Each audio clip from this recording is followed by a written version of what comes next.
Hello there. Didn't see y'all there. Welcome back. This is a wonderful evening. Glad you could join me. Let's talk about fantasy football and all the wonderful things that it brings out in us, its participants, and brings us closer together as a family. Oh, I'm sorry.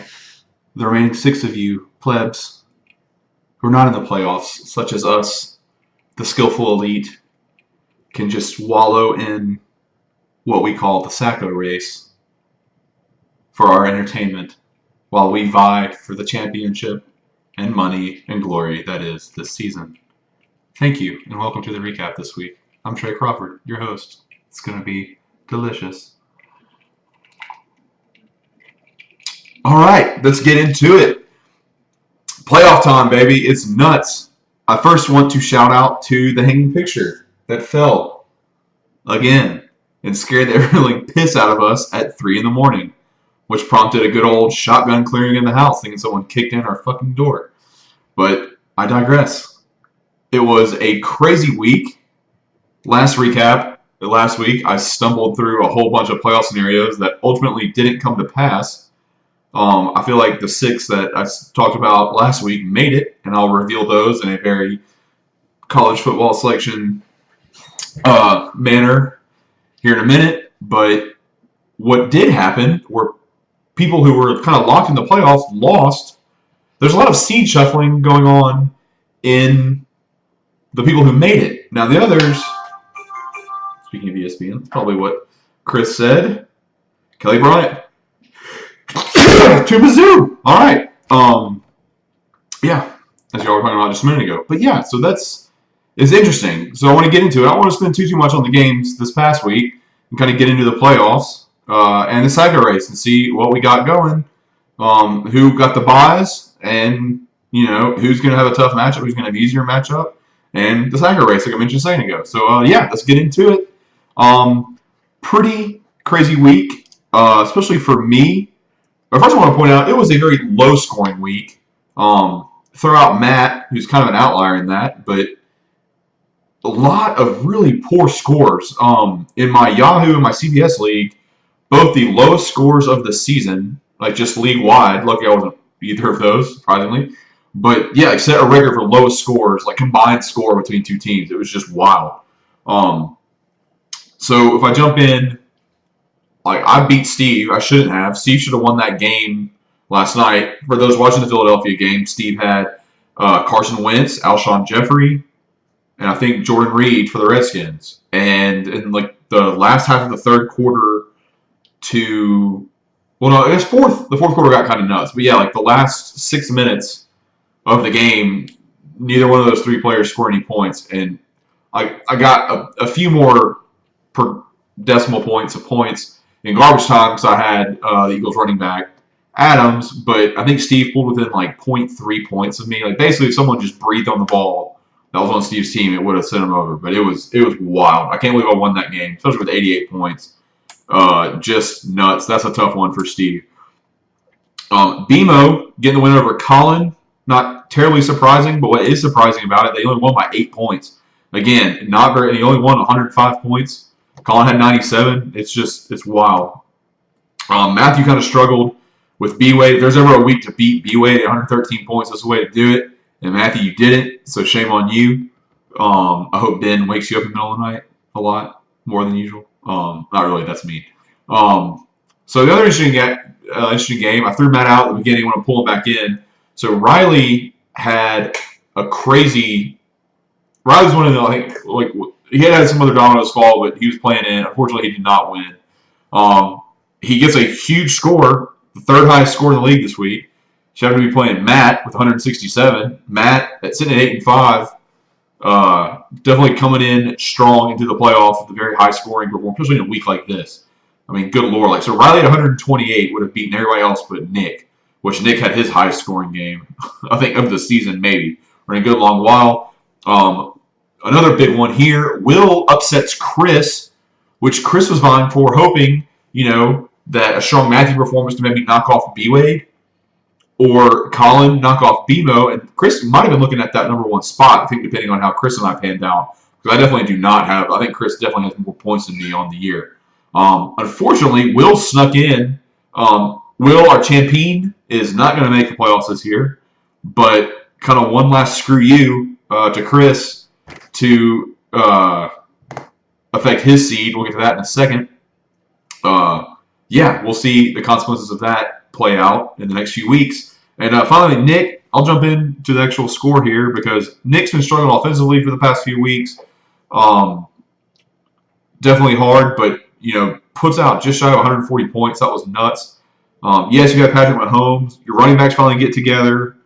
It was just wild. Ravens D definitely went off. RIP Atlanta, just not very good this year. But yeah, that was just huge. I mean, you had double digit, all except for a single your flex spot. And Mike Evans, which is kind of surprising. You had double digits, well into the double digits for a lot of those. So congrats. Like that's a good bang. Way to go out on a bang. Hopefully that carries forward so you're not Sacco. We'll get to that in a second. I actually want to jump to that right now. Let's look at that Sacco bracket. Let's go. So I'm just going to pull this up. Screen. Monitor. Let's see. Ooh, little inception there. Let's not do that. Desktop 2. Okay. So I'm going to drag this out. So we're just going to look at it. That looks pretty crappy. That looks pretty crappy. You know what? No, we're not going to do that. Okay. Sorry. You always have to use your imagination. All right. So if we jump down to the consolation ladder, for those who haven't been in this situation before, basically your record is a race. So basically you don't want to finish last in the playoff bracket. Because if you recall last year, Colin just missed the playoffs. Looking at the scores that he'd been putting up, was a shoe-in for not Sacco, or winner of the consolation bracket, ended up losing it. So yeah, you need to set your lineup. So you're starting at a 0-0 record, loser from here on out. Yeah, you're going to get it, and that's no fun. So, first matchup, you got Nick and Riley, which is a great, interesting matchup because it's two people that put up a ton of points this past week. So we're going to look. That's going to be a good one. Whoever wins that might be setting themselves up for a good run. And worth noting, Riley was the 7th seed, first one out. That's on the bubble. Joe Lenardi, first 4 out. Boom, Riley Jones. But yeah, so that's going to be good. That's going to be a good matchup. Looking at the 9 and 10 seeds, Will and Colin. Again, Colin put up some good points, and Will, look, if you actually just look at all the losers brackets, people in the losers bracket, y'all put up good scores this week. You've done good. This might be just as spicy as the winners bracket, just vying for not Sacco. Yeah, so the punishment is still submit a picture of roast me in fantasy football. We'll see. We might add a little bit of that. We'll see. I'm open to suggestions. Let me know. Just hit me up. So, jumping into what we all care about, who's going to win that money.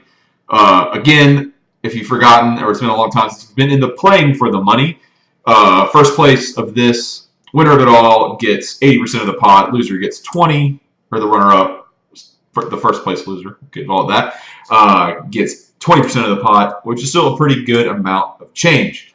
So, jumping in, first couple of matchups, we get B-Wade and BMO facing off against the Buys.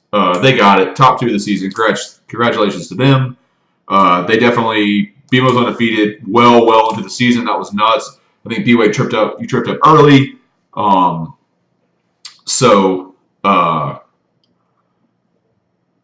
Yeah, but you still finished it out. Not getting upset by, I think it was Colin. So yeah, so there you are. You got it. Congrats. Y'all can drink. I think B-Wade mentioned earlier, he's like, I need to buy to get healthy. I feel you. A lot of people, I think, are like that, and we'll see. So we got our 1 and 2 seeds. Let's go to the end and see what's shaping up. So in the number 6 spot, beating out Riley Jones, is Mr. Matthew Joyner. Let's give him a hand. So Matthew started out the year. He was the buzzsaw this year. Alvin Kamara was just on a tear, basically outpacing Gurley at some point. Like, it was just nuts. He was getting it, but he's kind of been up and down now. He beat M&M Bowl, came away with a victory, and then he's kind of faltered down the stretch. So he sneaks in at 6 and 7. We'll get to his opponent, yours truly, here in a minute. But good for Matthew. Hey, he's in. He's playing. Let's go. So number 5 seed, which is a little bit deceiving, little dark horse here, is Mr. Matt, finishing up the year at 8 and 5. But Matt's been an interesting case because Matt has been putting up pretty steady a lot of points, mainly carried by Todd Gurley. As a matter of fact, when Matt lost to Matthew a few weeks ago, it was that Rams-Chiefs game, and I think that was, I'm gonna say it's that game. It may not be, but it was a big game where Gurley was pretty much bottled up, and the game script really didn't follow that. It was just pass, pass, pass, pass, pass. Gurley's kind of an afterthought. I think it came out later that he tweaked his ankle, but whatever.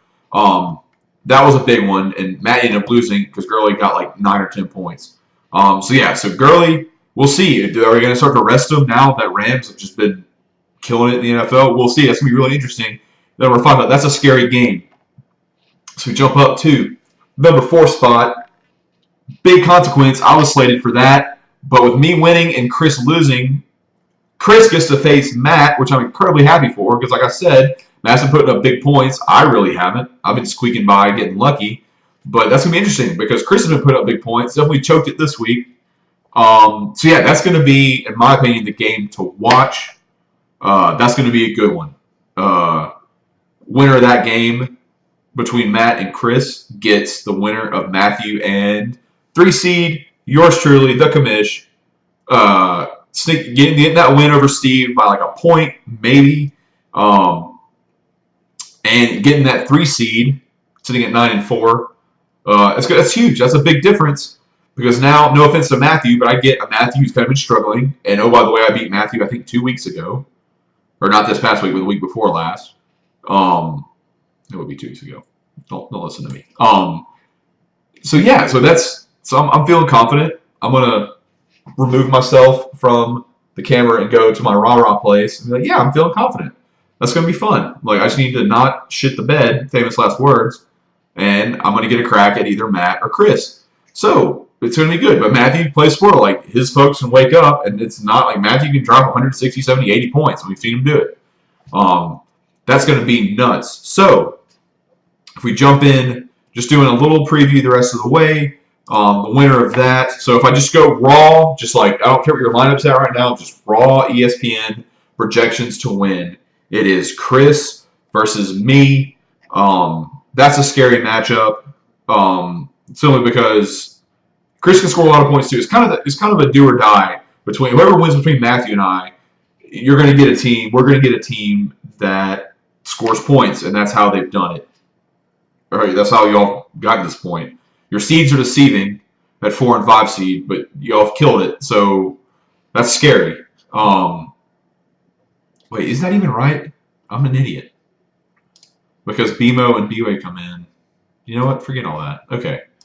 So we'll see. We'll see how it pans out. But yeah, it's going to be hard. It's going to be hard fought. Get your lineups in. Any last waiver wire. Here's your moves. This is where anyone wants to pull a Braden card out of their pocket. Now's the time because it's game time. It's going to be a lot of fun. Starts Thursday night with Titans and Jags. 2 teams that I think had different aspirations starting the season, but have kind of ended up in the middle or back of the pack in case of the Jaguar season. Fun fact, if you are a watcher of The Good Place with Kristen Bell, you know I am. Since there's like a running joke that they go to like the future, blah, blah, blah. Like, oh, by the way, the Jacksonville Jaguars are good. Since then, the Jaguars have won 1 game, which is hilarious. Since that, it's a good show. Check it out. It's awesome. So, I think with that, I will leave y'all to it to go scurry forth and be nervous about these games. One bracket playing for money, the other bracket playing for not Reddit fame or Reddit fame, depending on where your karma points stand. But yeah, had a lot of fun this season. It's great. You know, we'll get through these playoffs. I'll do them. It's gonna probably miss the Christmas one. We'll do after that. Chris has proposed that I be just as drunk as I was my Christmas party night when I threw the cat across the room and danced in my underwear. Yeah. For those who got that snap, my apologies. But we'll see. We'll see what we can do. I got a pretty full bottle of Woodford left, so when we get back from Scotland, we'll see what's cracking. Until then, hope you guys have a good one, and I'll catch y'all next week.